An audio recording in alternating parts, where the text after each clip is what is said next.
Dear IAS student, सबसे पहले all the best for आपके एग्जामिनेशन जो आज होने जा रहे हैं। लैंग्वेज पेपर के लिए हमें जो जानकारी मिली और अपडेट्स इंफॉर्मेशन है उसके हिसाब से 80 मार्क्स के 3 आवर वाले पेपर को सबसे पहले आपको अच्छी तरह से पढ़ लेना है। 15 मिनट्स को अच्छी तरह से कंज्यूम कर लेना है। इसके बाद जो अटेम्प्ट ऑल 4 क्वेश्चन, सभी क्वेश्चन को अटेम्प्ट करने हैं।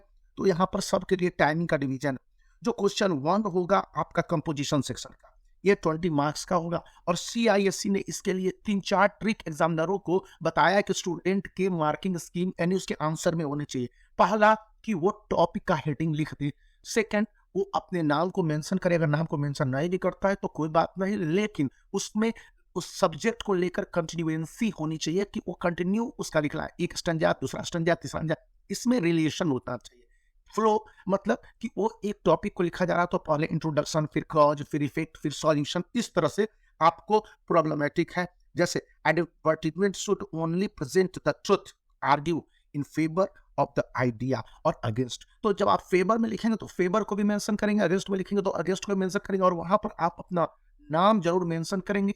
और उसके बाद जो भी बात बोलेंगे फेवर में तो फेवर को ही कंटिन्यू करेंगे, और अगेंस्ट में लिखेंगे तो अगेंस्ट को ही कंटिन्यू करेंगे। लेकिन फेवर वाले कुछ पॉइंट को लिखते हुए अगेंस्ट में भी आपको मेंशन करने, यानी किसी एक पॉइंट को यहाँ पर नहीं छोड़ने हैं। फिर आपके एक स्टेटमेंट पर बेस्ड रहेगा, be the change you want to see. ऐसा अगर आप कंपोजिशन को लिख रहे हैं तो पूरी तरह से पॉजिटिव और ऑप्टिमिस्टिक रहना है। किसी भी लॉन्ग कंपोजिशन में आपको नेगेटिव अप्रोच नहीं अपनाने हैं, ग्रामर सेक्शन का ये पार्ट कहता है। दूसरा है कि आपको हेड कर लिया, हेड बॉय की तरफ लिखना है एक स्पीच, और ये 15 मार्क्स का होगा। तो ये लॉन्ग इससे टाइप का स्पीच जो असेंबली में डिलीवर होगा, तो उस कंडीशन में स्टूडेंट को यही चाहिए कि उस स्पीच को पूरी तरह से कॉमन लैंग्वेज में लिखे। यहाँ पर कॉम्प्लेक्स वर्ड लिटरेचर के कुछ कोट को डालते हुए यूज कर सकते हैं, लेकिन स्टूडेंट को बचने चाहिए। स्टूडेंट यहाँ पर शॉर्ट सेंटेंसेज को यूज करें, वही बहुत अच्छा है। जैसा भी इंस्ट्रक्शन दिया रहेगा इसके अंतर्गत क्वेश्चन नंबर 2 के नीचे आपके कुछ पॉइंट्स होंगे, ये सारे पॉइंट्स को आपको पैरा में डालते हुए इंक्लूड करना है, किसी को छोड़ने नहीं है। फिर इसी में दूसरा आपका रहेगा जो कि 10 मार्क का रहेगा, जैसे स्टूडेंट और प्रेसिडेंट है, और आपको एक प्रोसीडिंग टू द सेल आपको बताना है, तो उसमें एक प्रपोजल राइटिंग हो जाएगी। तो प्रपोजल राइटिंग में आप सामने वाले को कन्विंसिंग पॉइंट लेके चलेंगे। कन्विंसिंग पॉइंट मतलब कि आप कोई चीज पूछ रहे हैं, आप कोई चीज प्रपोज कर रहे हैं और मुझे किस तरह से कन्विंस करते हैं, अपनी बातों में लेते हैं। थर्ड है जो ग्रामर सेक्शन है। मैंने कल ग्रामर सेक्शन के लिए अपना सबसे अच्छा और एक्सक्लूसिव बात बताया, आज आप परीक्षा देकर आएंगे और फिर मेरे वीडियो में कमेंट करेंगे।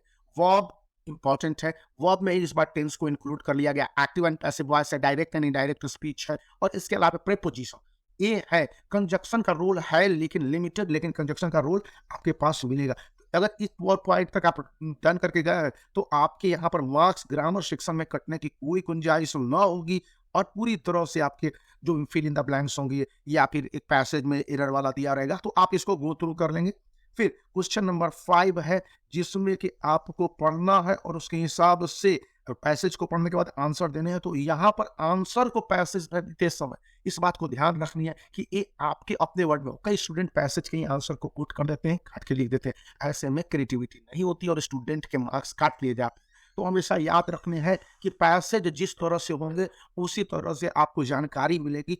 और उसके बाद जैसे कि even below are the word and phrases, find the word और फ्रेजेज सिमिलर मीनिंग। तो जैसे कि ब्रेक टाइम, तो इसका एक वर्ड में लिख सकते हैं। अब है प्रोलॉन्ग्ड क्वेरल और डिस्प्यूट, तो ऐसे में आपको एक फ्रेज भी मिलता है, उसको भी लिख देंगे तो काम चलेगा। फिर unchanged from in form but a different meaning, जैसे क्रॉस लाइन में खोज के उसका जो लिखना है एक सेंटेंस जो 10 वर्ड की होते हैं, तो यही ऑर्डर माना जाता है और आइडियल माना जाता है। तो उस कंडीशन में आपको अच्छी तरह से ध्यान में रखने की उस लाइन के कंटेक्स्ट में आपको आंसर लिखना, तो 2 बार 3 बार वो लाइन पढ़ेंगे ना, आपको पता चल जाएगा कि किस तरह से होने हैं। फिर जो आपका जो क्वेश्चन है 22 मार्क्स का होता है, तो 2 मार्क्स के लिए एटलीस्ट आपको 4 सेंटेंस लिखने हैं, और एक सेंटेंस में 10 वर्ड्स होने हैं या 12 वर्ड भी हो जाएंगे। याद रखने हैं इसको। जैसे 6 मार्क्स का एक समराइजेशन होता है, तो समराइजेशन में एब्रिविएशन और शॉर्ट वर्ड को यूज कर लेंगे, जिसके साथ साथ जो भी बॉक्स बना के समरी लिखेंगे या फिर उस समरी की प्लानिंग होगी, यदि वो दे देते हैं तो ऑल द बेस्ट। और आपके बोर्ड एग्जामिनेशन के लिए मैं एक बार फिर ऑल द बेस्ट करने के साथ कहूंगा कि इस वीडियो को लाइक करना और दोस्तों को सब्सक्राइब करने के लिए कहिए, अपने जूनियर के साथ भी, और बने रहिए क्योंकि मैं आपके लिए इसी तरह के इंपॉर्टेंट और बहुत काम के वीडियो लाते रहता हूँ। अगर इन टिप्स को फॉलो करते हैं तो नो डाउट आपके बोर्ड एग्जामिनेशन तो बेस्ट होंगे और आप इसको बताइएगा।